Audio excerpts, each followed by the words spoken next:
Greetings folks, and welcome to another 8/16/32-bit. I'm Rob, and as you've seen from the title, today we're looking at times when the Sinclair ZX Spectrum beat the Commodore 64. Now, that could prove to be somewhat controversial, and let's be fair, it probably will be. But there were times when the Sinclair ZX Spectrum beat the Commodore 64. And what do I mean by beat? Oh, quite simply, the Spectrum version of the game was better than the Commodore 64 version. It's really that simple a thing. And yes, for all those people that will undoubtedly jump into the comments, it is pronounced ZX Spectrum because it's British, and that's how we pronounce it over here. None of this ZX nonsense. It's ZX Spectrum. Anyway, without further ado, let's take a look at the games and we'll see when the Spectrum managed to beat the Commodore 64 and show that it was a damn capable little machine in the right hands.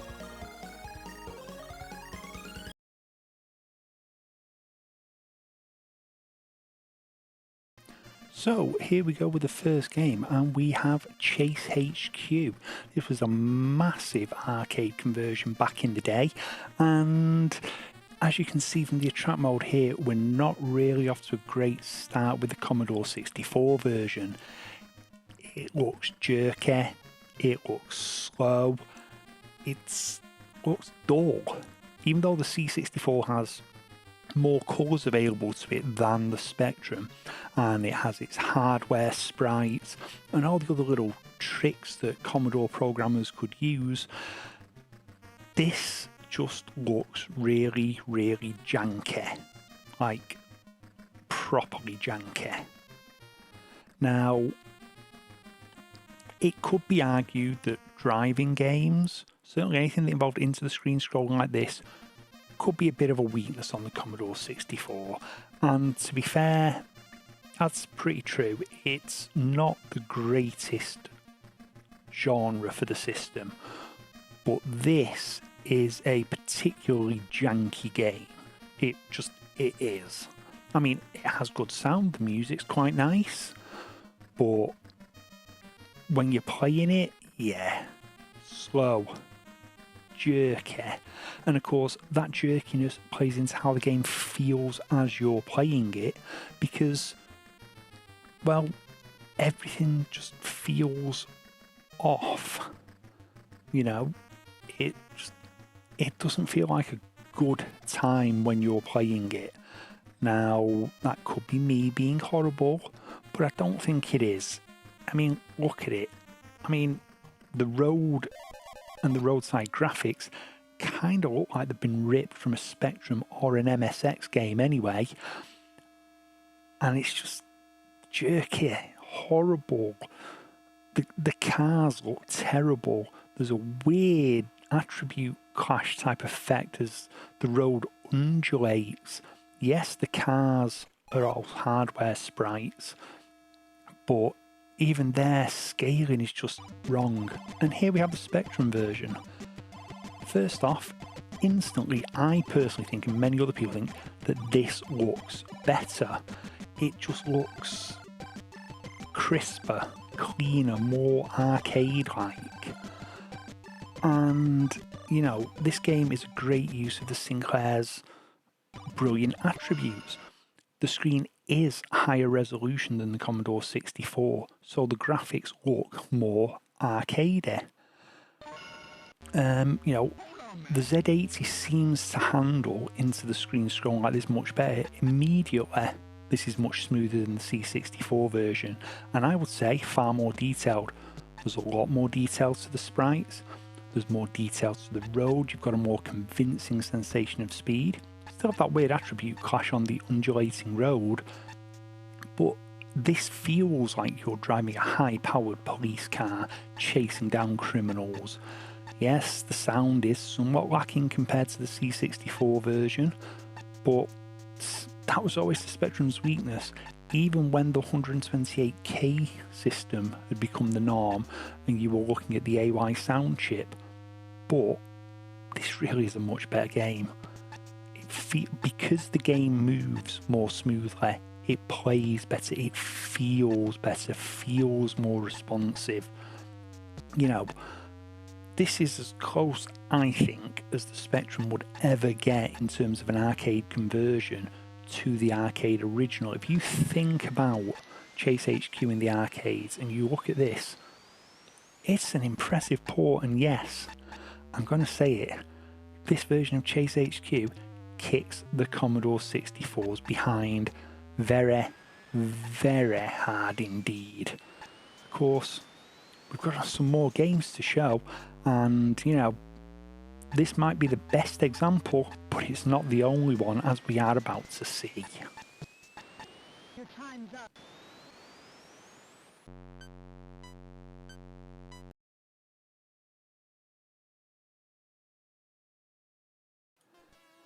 And here we have Operation Wolf, another legendary arcade game from the late 80s.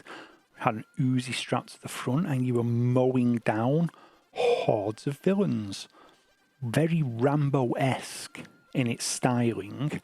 And yeah, obviously it got home conversions. This is the C64 version. And again, you know, it's colourful. There's colour there. But everything's blocky. It's big. And whilst it's relatively smooth, I personally think it looks ugly. The graphics, like I said, very blocky. They have a passing resemblance to the arcade. You know, if you've played the arcade machine, you can certainly recognise the layout and the enemies. But it's all lacking a bit of definition. It's just blocks of pixels, really. It's, like I said, it's smooth, it's fast, it sounds good, but to me it's just not, you know, I think you could have done better on the C64 than this. I really do. It's just one of those games, it's good. Indeed, you could say it's great, but I just don't think it's as good as it could be, given the system it was on. Let's put it that way. Whereas the Spectrum version, which we're about to see in a minute, well, given the limitations of the hardware, once again, we're presented something that looks much more like the arcade game. And, you know, for a lot of kids at the time, that was key. You wanted a game that looked like the arcade game it was converted from. And to be absolutely fair, Ocean knocked it out of the park with this one again. This is Operation Wolf, and it does look good.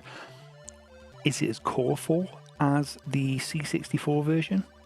Of course it bloody well isn't. But, again, it's that higher screen resolution. It just makes everything look that much crisper.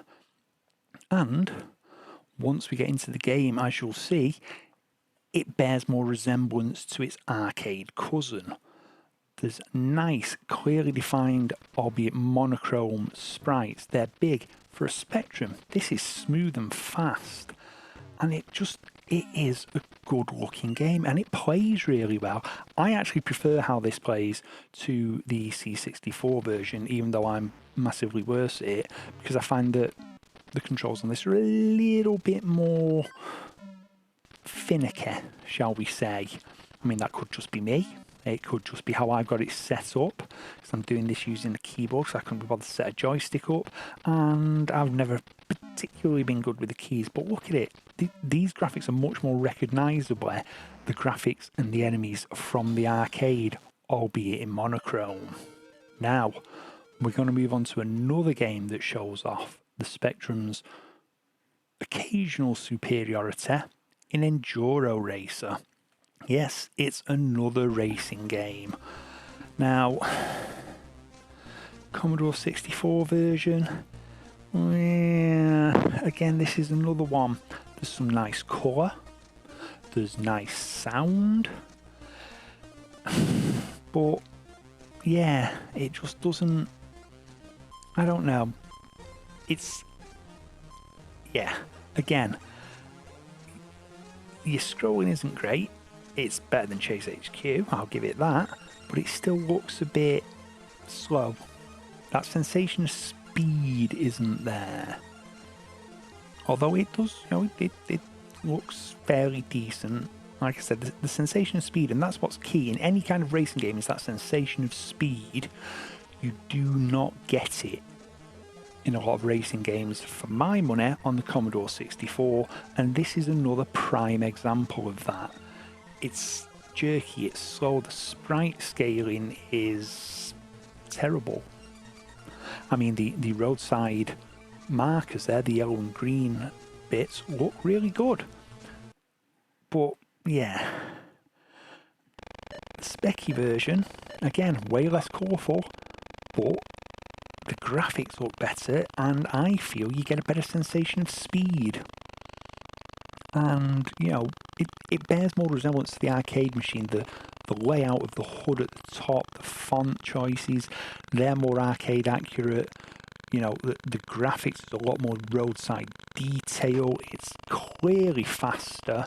The scaling's actually better given the limitations of the system. The only thing that lets this down, again, is the sound, but that's the big flaw with the Spectrum. To make sure a lot of these games ran on the 48K model, which had no sound hardware at all apart from a beeper, sound was kept to a minimum. But does that affect how the game plays? No.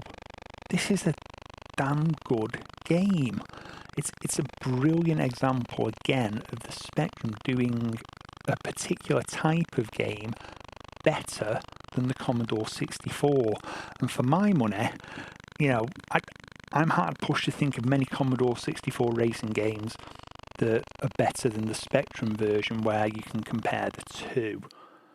Now, Star Wars the arcade machine. In the arcades, this was a big, brash, bright vector graphics game, and it was fun. Now, the C64 version here looks good, and it's fast, and it's fairly smooth. But the C64, for my money, the graphics are hamstrung. They look blockier. They don't have that sharpness and that beauty of vector graphics because of how the C64 handled its graphics with its sprite-based system. That meant vector graphics just weren't as good, and vector-based games on the C64 generally weren't as sharp or as smooth as the Spectrum version. Now, again, the sound is better, but that's a given at this point. But what really gets me is the graphics.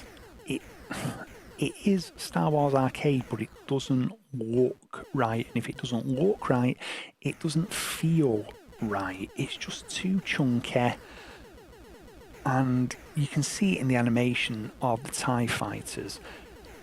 There's no smooth movement. It jumps from one position to another almost in a single frame. At least it does to my eye. And that kind of spoils it because they don't look like vector graphics at that point. The trench run's fine. This is nice and smooth, but again, it just doesn't quite have the right feel to it. And that's what bothers me. This is a difficult game for the 8-bit home computers of the time to do.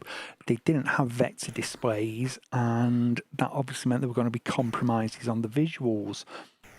I just think with the C64's display technology, it just, it doesn't look right. And to my eyes, it doesn't look as good as the Spectrum version, which we're going to see momentarily. Now, I'm sure people will disagree on this because there's an argument that this is somewhat smoother. But, yeah, for me, it's just not right.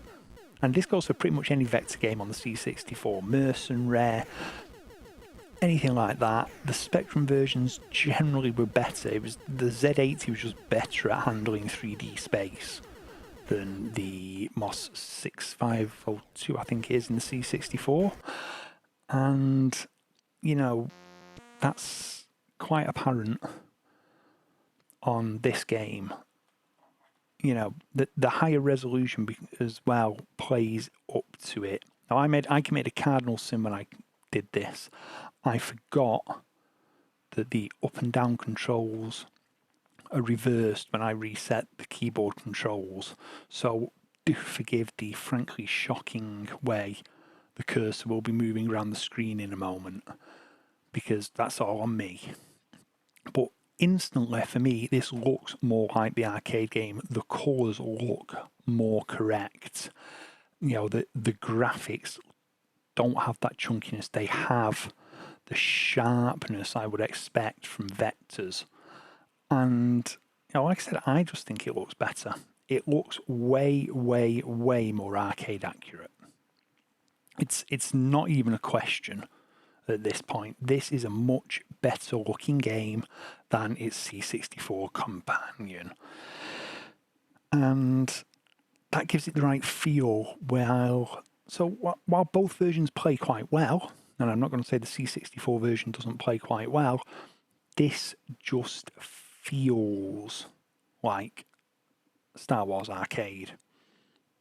You know, it's what I expect.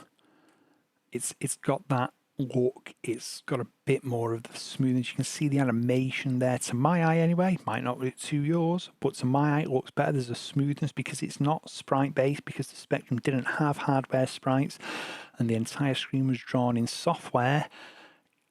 You actually get a bit more feel on the animations between one position and the next, rather than it sort of jumping. And yeah, you know, the scaling here as the Death Star comes into me, massively improved. And yeah, it's just, I know I'm repeating myself, but I do think this is a better game. You know, it's maybe not quite as smooth at times, but it looks more accurate. And that's, you know, certainly at the time that was 90% of the battle with an arcade conversion. If it looked the part, it was the part. Now, that was just 4 examples there. If anybody's got any other examples, feel free to drop a comment below. And obviously, if you can come up with examples of where the Commodore 64 trounced the Spectrum, drop your examples down there below. I know myself there are plenty like that. There's games like the Turrican games where the C64 version is far superior, but those are some examples for me of when the Sinclair ZX Spectrum whooped the Commodore 64's butt. Anyway, I've been Rob. Thank you for watching this video. If you like what you've seen, don't forget to hit the like button. If you really enjoyed it and you're not already subscribed, hit that subscribe button. And, you know, ring the bell to get notified of new videos. You can also go to my Patreon if you wish. You can buy me a coffee on Ko-fi.com. There are myriad ways you can help out the channel. Anyway, I've been Rob. This has been 81632-bit, and I will see you on the next video. So long.